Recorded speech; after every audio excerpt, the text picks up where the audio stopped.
मुग्धा और उसकी सास के बीच पूरा समय सास के किसी न किसी काम को लेकर मतभेद चलते ही रहते हैं। बहू, ओ बहू, जरा चाय बना दे।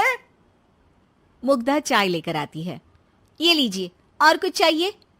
अरे नहीं, बस चाय पीने का मन था। जाओ, तुम दूसरा काम करो। चाय पीने के थोड़ी देर बाद सास दोबारा मुग्धा को आवाज लगाती है।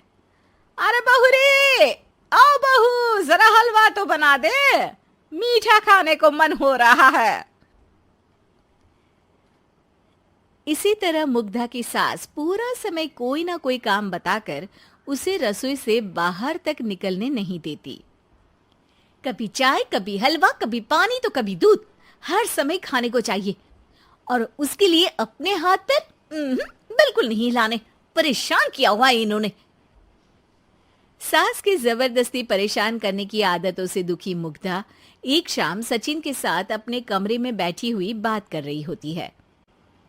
सुनो जी, मम्मी जी की ये जानबूझकर मुझे परेशान करने की फरमाइशों से मैं बहुत फ्रस्ट्रेट हो चुकी हूँ। पूरे दिन में एक सेकंड का आराम नहीं मिलता। रसोई से बाहर कदम रखती नहीं कि बहू ये बना दे, बहुरी वो बना दे। अरे इनकी फरमाइशें चलती ही रहती है।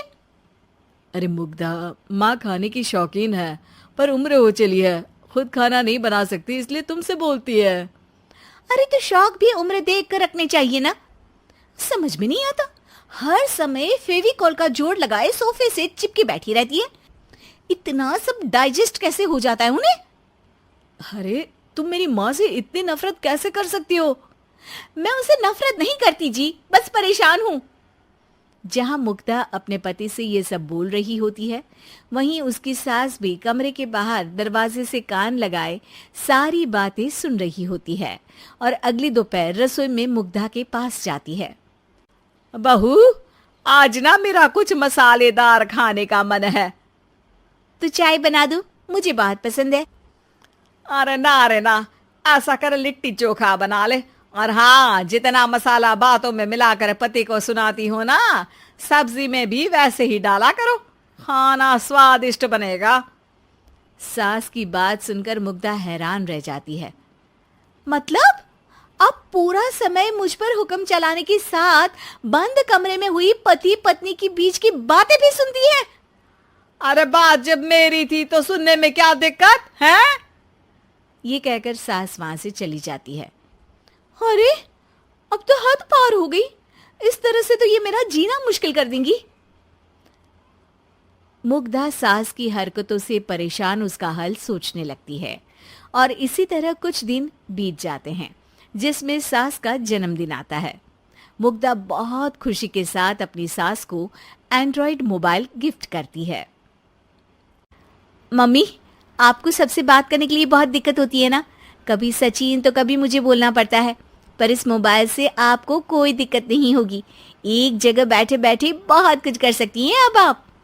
मोबाइल देख सासू माँ खुश हो जाती है, पर उसे इस्तेमाल करना तो आता नहीं, इसलिए साइड में रख देती है। जिसे देख मुग्धा घर का सारा काम छोड़ मोबाइल सेट कर सास को इस्तेमाल करना सिखाने लगती है, जिसके बाद अब सास पूरा समय मोबाइल में ही लगी रहती है। हाय, जब से मम्मी को मोबाइल मिला है मेरी लाइफ में कितनी शांति आई है। अच्छा है, इसी तरह बिजी रहे तो मैं भी सुकून की जिंदगी जी पाऊंगी। अब मुग्धा जब मन करे काम करना, जैसा चाहे वैसा खाना बनाकर खाना, पूरा समय रिलैक्स और खुश रहने लगती है। क्या बात है, आजकल तुम बहुत चहक रही हो। अरे मम्मी जी से छुटकारा जो मिला है, अब ना फरमाइशें ना छुप छुप कर बातें सुनना। अच्छा, तो मोबाइल गिफ्ट करने की ये स्कीम थी। इसी तरह दिन बीतते हैं और अब मोबाइल पर लगी सास फरमाइशों की जगह सवालों के लिए बहू को आवाजें लगाना शुरू कर देती है। अरे बहू सुन तो, देख जरा किसी का फोन क्यों नहीं मिल रहा? रिचार्ज खत्म हो गया है, पर अभी 4 दिन पहले ही तो मैंने किया था, इतनी जल्दी कैसे खत्म हो गया? अरे मैंने कल तेरी कनाडा वाली मौसी सास से 3 घंटे बात की थी ना। क्या? इतना महंगा तो मोबाइल भी नहीं आया जितना महंगा इसका रिचार्ज पड़ रहा है। इसके बाद तो जैसे मुग्धा के दिन के 24 घंटे में से 20 घंटे सास के पास उनके मोबाइल रिलेटेड प्रॉब्लम सॉल्व करने की ड्यूटी ही बन जाती है। अरे मुग्धा, ये मोबाइल में अचानक तेरी मौसी सास की शक्ल क्यों दिखने लगी? और ये तो हिल भी रही है। मम्मी, ये गूगल डुओ का वीडियो कॉल है। इसमें आप बात करने के साथ एक दूसरे की शक्ल भी देख सकती हो।